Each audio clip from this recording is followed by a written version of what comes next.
The Lions was Houston excellent Texans up there. is good. The Texans is good. What was the best? Oh, the Vikings one is off the charts. Where is it? We'll find it. It's up here somewhere. That one's Vikings in one a is Hall right. of Fame. Can we get some logo redesigns? Yeah, these are NFL. He can redesign the logos. He's also a musician, apparently. And we have a new drawing to introduce to the fold here. Field Yates, you have the great honor of being drawn by Madden Orlovsky. Let's see what Field looks like. What do you got? I am. Oh, I love it. Mads, look. So cool. Here's your What picture. an honor. What? Here's your picture of Field. Yep, that's him. That is amazing. Thank you. This is one of the coolest things that I have ever seen. What can I get? Can I take this with me home?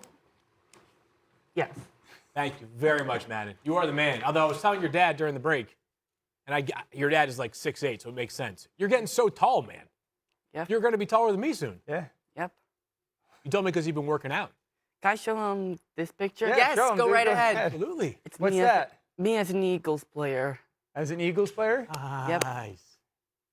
That's awesome. On ESPN too, bud. Why number 3? Because 3 is my favorite number. Why is 3 your favorite number? Because there's Hunter, Man, Noah. Which you are a triplet, yes. And your Yep. brothers are Hunter and Noah. Yep. That's so cool. Oh, my goodness. It's so You fun. guys, I'm trying to keep it together here, and it's hard. Okay, we're going to stay on with the Eagles as we've got something to get to here. We have a special guest sending Madden a message. And Madden, you're going to want to watch this. What's up, Madden? It's Devontae Smith. Heard you're a big fan of mine. I'm also a big fan of you and your artwork. On behalf of the Eagles, I'm sending you a swag badge so you can proudly rep us. Go Birds. So A Devontae shout out for sent you stuff. Devontae Smith. Cool. That's awesome. We're gonna bring that to He sent you, I He believe. said, cool. He sent Coming you a your swag way. bag, bud. We're gonna get it right We're gonna now. find it. We're in a different studio today, so everything. Here it is. Look at this. Look at the swag. Come here, bring it over here, bro. What do you got? There's Swoop, Swoop. He is awesome. Eagles hat. What else? Shirt, A shirt. hoodie. And this is no, you want to read it? This is written to you. Let me just see what else is okay. I think that's it. Okay, let's see. You want to read it? Madden, happy Autism Acceptance Month. It was so great to have you at our All Abilities Clinic.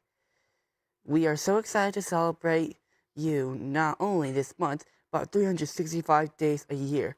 Please enjoy this box of swag to rock and wear proudly as a member of our community.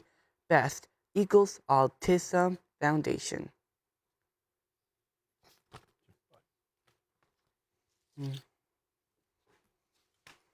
Good job, bud. Wow. Thanks, Eagles.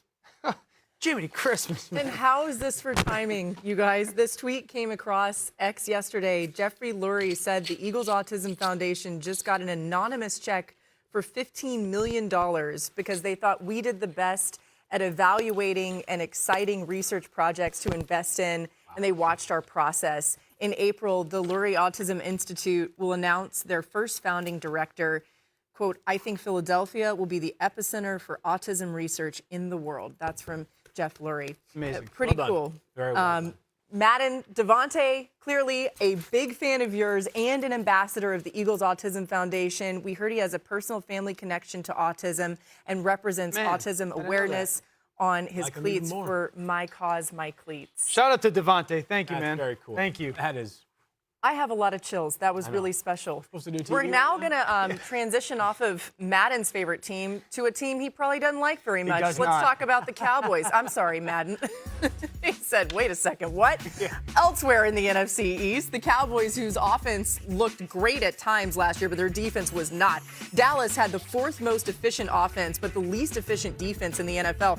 Cowboys head coach Brian Schottenheimer was asked this week at the NFL annual meetings what needs to change this season in Dallas. Biggest thing we need to change, other than win more games, I mean, that was an easy layup, right? You know, I think it's the consistency.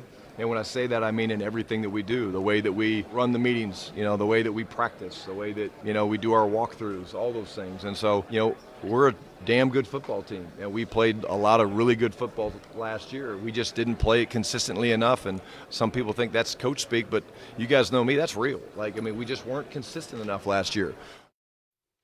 So, Dan, it feels like every mock, and Field's been a part of this too. Sure. It's got Dallas going defense round 1. Is that the only option they should be looking at, or would you consider an offensive player? Okay, so yes, but everyone that knows about contracts has said that this negotiation is going to be very difficult with the Cowboys and George Pickens, given performance, JSN's new contract, and whatnot. From a team-building perspective, they traded a third-round pick to acquire him. Yep. If a player like Carnell Tate is available at 12, could we have a conversation in a draft room where saying, okay, Dallas takes Carnell Tate at 12, gets a similar style receiver for a significantly cheaper cost over the next 3 or 4 years, and then makes George Pickens available for a second-round draft pick in a trade? Is that a realistic, at least, thought? Yeah, totally. So first of all, Carnell Tate could get there at 12. Is it likely? Don't know. But the way in which it happens is if we have an offensive lineman run early in the draft, then we'll see Carnell Tate still lingering in that 10 to 12 range. The wide receivers go early, it's going to be the inverse. It's going to be an offensive lineman. We on the outside do this all the time. I'm guilty of it myself, trying to become more disciplined. We talk about the draft and addressing needs. You guys, Laura was at the owners' meetings this past few days. Every coach and every GM said the same thing. The draft is about drafting for value. Draft good football players. You're trying to get 10-year building blocks, not fixing a position for just this upcoming season. I think this George Pickens contract is fascinating on a ton of levels. And if the Cowboys' history has taught us anything, this is going to be a knockdown, drag-out fight to get a deal done, if they even do get a deal done. George Pickens. Does that make you more inclined, though, to be like? Yes, how could you not? You could not. I think you would have to be inclined, if you're the Cowboys, to say, yeah, it looks great right now. George Pickens, CeeDee Lamb, probably the best wide receiver duo going into next year. What if George Pickens isn't a Cowboy in 2027? It's going to be CeeDee Lamb and as your playmakers on offense. You saw that on the screen. ESPN Analytics has a 22% chance that Carnell Tate is still there. So it's possible. It's possible. I mean, that's actually a little higher than I expected. Same. But you're right. If all these teams start drafting wide receivers early, then it wouldn't be the case because he'd be the first one to go. Adam, is it crazy to think that Pickens could also be on the trade block here? Well, Laura, the problem with that is not only would you have to sign George Pickens a deal, you got to compensate the Cowboys. There's two elements here that have to be satisfied. I think that makes it difficult to get done. That doesn't mean it can't get done. But it's hard to imagine that there's a team out there that's going to go pay George Pickens what he wants at the number he wants and compensate the Dallas Cowboys at the same time. If we go back 1 year ago, when Pittsburgh was moving off of George Pickens, there was not a lot of interest at that point in time. George Pickens came in there, lit it up this season, became a Pro Bowl wide receiver, boosted his value significantly. But is it enough that you're going to find a team out there willing to part with a premium pick to go get a player and then have to pay that player as well?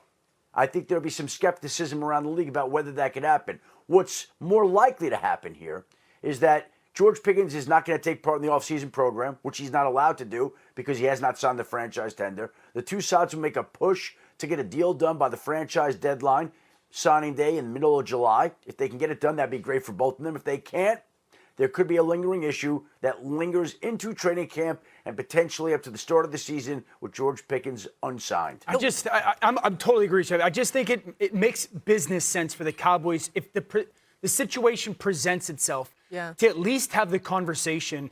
And then those teams are the team New England, Washington, Tennessee, the Raiders, the Giants, obviously the teams with young, inexpensive quarterbacks. Second round pick. And then you just for a want, player of that maybe not the team of their interesting. division, but otherwise I'd buy it. Yeah. You wonder, too, if losing Micah Parsons and how all that went, makes the Cowboys say, maybe we actually need to have a little more urgency here than we did before. Okay, still to come. We're talking Fernando Mendoza. He had his pro day yesterday, and there's a lot to talk about. Projected to go first overall, as we all agree, but how will his style of play translate to the NFL? Dan, going to the touchscreen to tell you the keys to Mendoza thriving in Vegas. That's coming your way. And who's going to be in the Super Bowl next season? Well, Madden has a prediction as we celebrate World Autism Awareness Day. Madden, it's the Eagles. Yeah. But what's that? You got a score? Wow. Oh, Eagles versus Oh, the Cowboys. how about it? Interesting. It'd probably be a calm Great event. game, right? I've heard that the Cowboys made it to a Super Bowl. Yeah. Yes. A long time ago. The Eagles though. recently Better than- won one, right? Yep. Way more recently than the Cowboys. Sorry job, about bub. it. Yeah.